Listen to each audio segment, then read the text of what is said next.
Umani ng matinding usap-usapan sa social media ang balitang may isang kapuso aktor na magkakaroon ng espesyal na partisipasyon sa pinakabagong action romance series ni Coco Martin na si Gabo.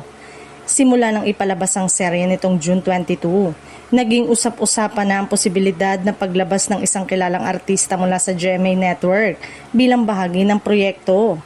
Bagamat wala pang opisyal na kumpirmasyon mula sa ABS-CBN at sa production team ng si Gabo, marami na netizen ang nanguhula kung sino ang naturang kapuso star.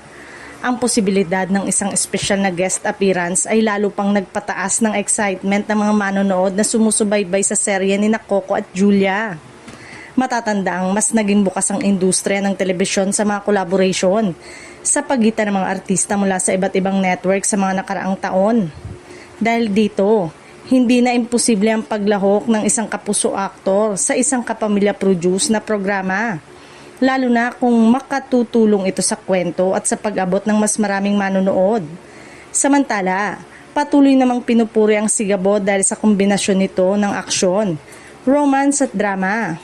Tampok sa serye si Coco Martin bilang si Gabo, isang dating bilanggo na napasama sa isang mapanganib na misyon kapalit ng kanyang kalayaan, habang ginagampanan naman ni Julia Montes ang papel ng isang pulis.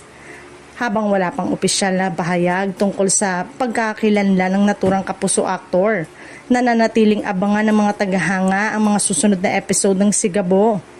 Kung magkakatotoo ang mga espekulasyon, isa na naman itong patunay na patuloy na pagkakaisa at pagtutulungan sa industriya ng Philippine entertainment.